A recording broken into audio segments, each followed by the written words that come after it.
Well, it was 25 years ago that the Midwifery Act was passed in Manitoba, allowing families to access informed care when it comes to prenatal, birth, and postpartum care.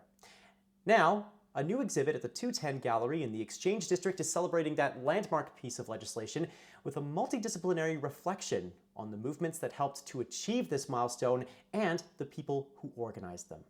The exhibit is called Mother Care, and its creator is Pinawa artist Kelly Klick, who joins us this morning. Hello. Hey, Nolan. Thank you so much for taking the time. First of all, maybe we can rewind the clocks back to that period sort of before the Midwifery Act was passed. What do you remember about Sure. the state of care for expectant and new mothers before this legislation came to be? In the 1980s, the um, the milieu around birth was that it was very, very medicalized. Women were having babies according to a recipe that physicians were taught how to care for a woman who was laboring and birthing. We were on our backs on a bed. If you got out of the bed, the nurse would yell at you to get back into bed. There was very little control by the mother or the family, the new family that was becoming, and it was just becoming more and more medicalized. The C-section rates were going up. Everybody had what was called an episiotomy, which was a cut in your vagina so that the baby could come easier, whether or not you needed it. It was all kind of a parcel of very hard hospital birth. And at the same time, the feminist movement in Manitoba was quite strong and was working towards uh, more um, more control over women's lives. And one of those areas, of course, was birthing our babies. So um, a lot of women started seeking other women to help them with unattended or friend attended home births and in Manitoba. And there were midwives that were working in the labor and delivery rooms, but they had to work as nurses. Hmm. There were also a few Indigenous midwives around, but not many. And so they were highly sought after. So, I mean, two, maybe three women, and they are in my exhibition that were openly practicing as midwives.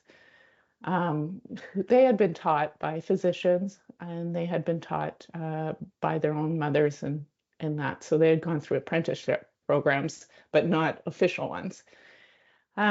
So the government was starting to get phone calls and women were wanting midwives. They were wanting because midwives provide care from prenatal to 6 weeks postpartum, and it's all the midwifery is based on what you were saying, informed choice. So what the midwife does in your prenatal classes is she talks to you about what are your options regarding um, what kind of prenatal care do you want, what kind of birth do you want, how do you want it to go, like, and plans would be made. And but before legislation, the midwife could not prescribe any medications, such as, if the woman needed even some vitamins, she couldn't prescribe vitamins. She couldn't do a lot of the things that,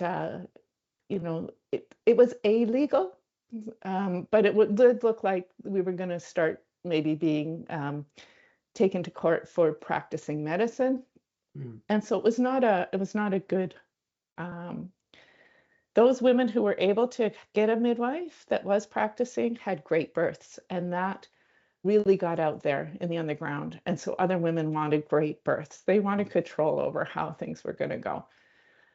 So they really got into starting to talk to the government Yeah. about this. Like, we don't want these medicalized births.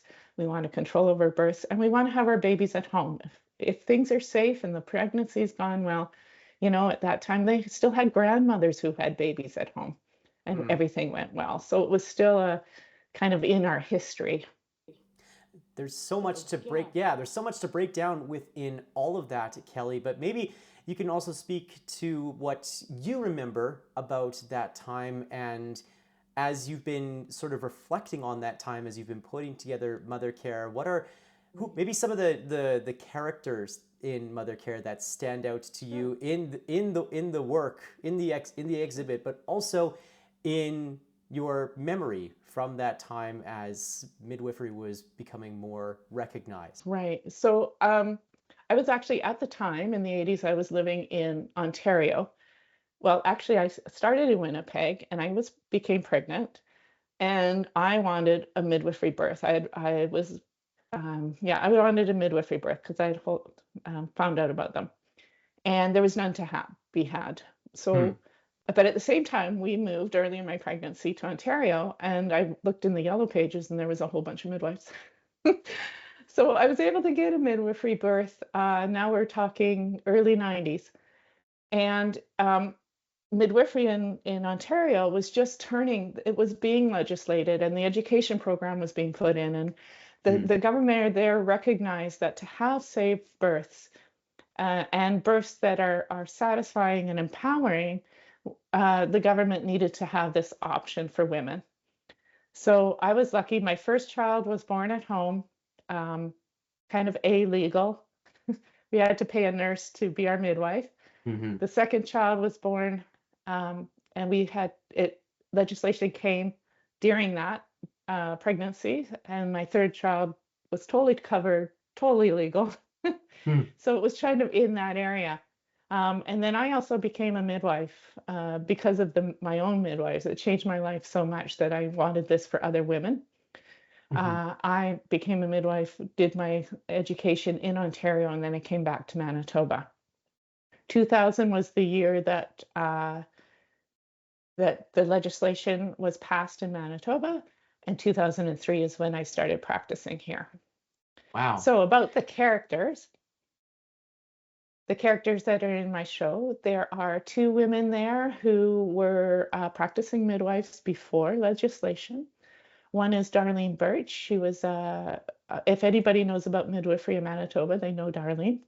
Darlene is an Indigenous midwife, and she is still practicing in a certain manner. She's doing some consulting and things for Northern Health and stuff like that.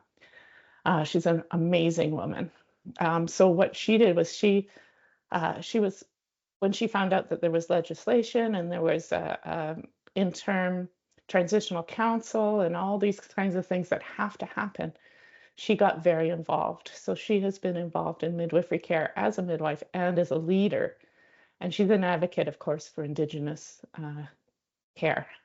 So she's really cool. And I have her sculpted she's about Hmm. 14 inches tall and she has a beautiful look on her face, very proud. And she's got a eagle feather fan because she uses Hmm. her eagle feather fan during births to keep mothers cool. So that's one of the Wow. characters. The other midwife that was working prior to legislation is Marla Gross, a fantastic midwife who practiced down in the South. She's retired now. She learned by a doctor who used to do house deliveries in the 80s, because there still was a couple of doctors that in Manitoba that would do home deliveries.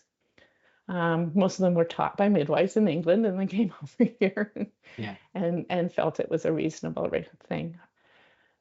So, anyways, yeah, she's also a fantastic woman, and about she's about 13 inches tall in my sculpture, and she's bathing a baby, so it's Wow. really quite cute. Yeah. So you mentioned the sculptures that are a part of Yeah. Mother Care. This is just one of the mediums that helps to tell the Exactly. story of midwives in Manitoba. Maybe you can tell us a little bit about why you chose the mediums that you use in this exhibition to represent and celebrate the work done by those practicing midwifery in Manitoba. Right. Thank you. So I chose three different mediums. One is the sculptures. The sculptures are clay medium. And I chose them because it is something that I do. I started sculpting my own midwife as a gift. And then when this opportunity came about, I was like, well, that's what I will do. I worked with a committee through the College of Midwives and the Association of Midwives and the University of Manitoba that has a midwifery program now. We all got together and said, who should we sculpt? So that was really nice because there's tons of people that have worked very hard and are still working very hard as midwives. Well, not tons of midwives, there's only 47 to 50 of them, but we just couldn't choose. So, anyways, they chose for me, so that was Mm. fantastic. Mhm. So then I went and interviewed the sitters and took pictures, and then I sculpted them. And the way I decided to sculpt them in clay is that I just opened my heart, and I know most of these people, having worked with them for over 20 years. And I was just able to really get the essence of them because I knew them and because I know their work and I know how hard they've worked over the years. So that was my clay sculpture. The other thing Mm. that midwives kind of remind me of is something I have a huge crush on are placentas. Now, placenta is the afterbirth, and the placenta is actually the baby's organ, even though it's built inside the mummy like the baby, but it is actually genetically the baby's organ. And it is, of course, the thing that connects the mother to the baby so that the baby is well nourished and at the same time protected from toxins and things like that. It's like a big liver outside the body. And for those, I chose rug hooking and assemblage with old vintage um, doilies. So why doilies? Well, doilies is a handicraft that women, for centuries have done, and these doilies are spectacularly well done. They were done by the grandmother of a friend of mine, and she gave them to me to use in my placentas. And then I use old cord, and then the other reason why rug hooking is that I rug hook.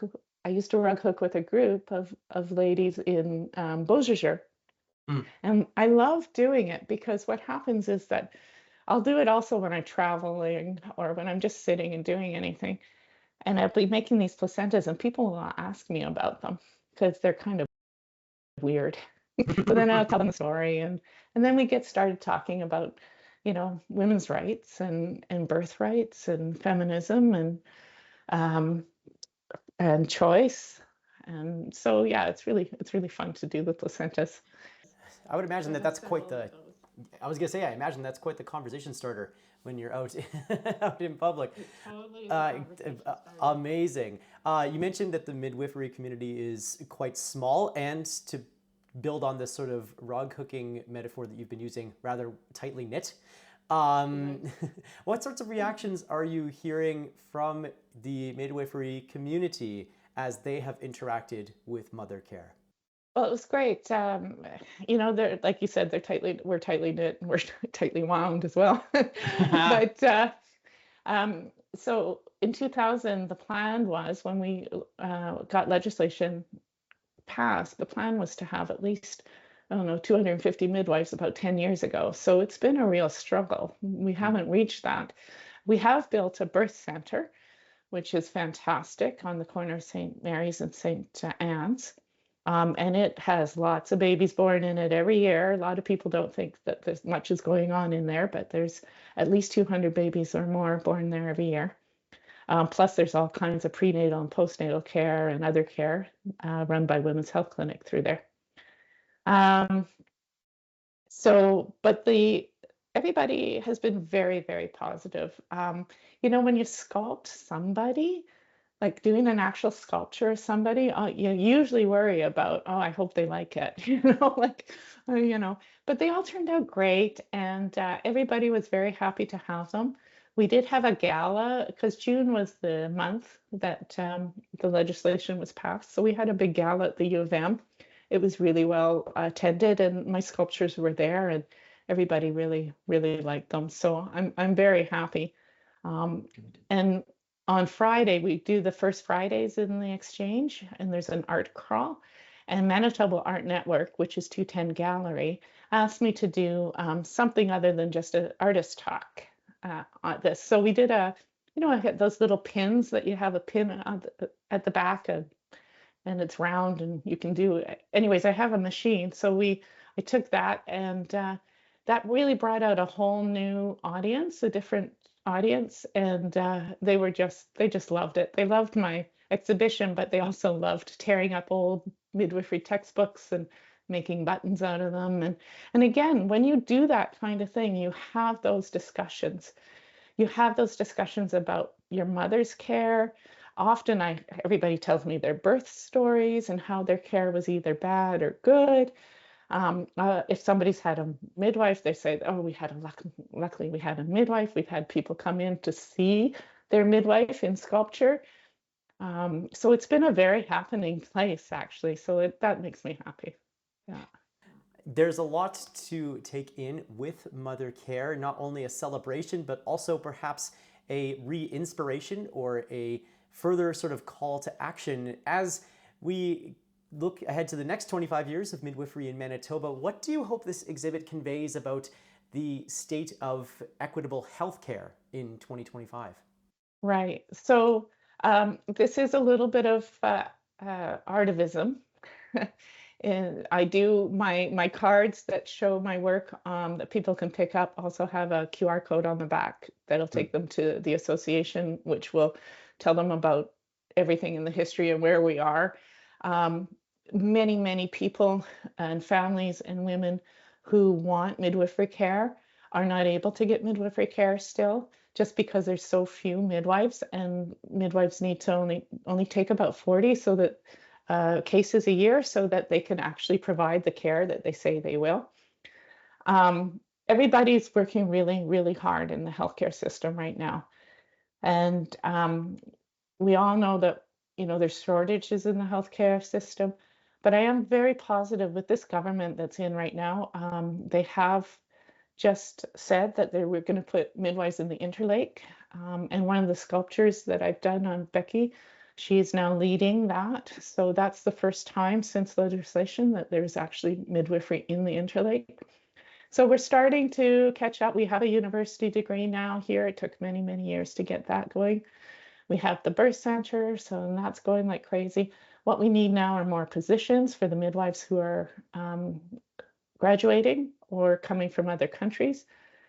But I am very positive with this government that we are going to go forward a lot faster than we had been. Mother Care runs at the 210 Gallery until July the 18th. For hours and more information, you can head to our website, classic107.com, and the Classic 107 app. Kelly Klick, such a joy to hear all about mother care here on Classic 107 this morning. And thank you so much for telling us about the work, but also the history of midwifery in Manitoba. You're very welcome, Nolan. It's been a pleasure.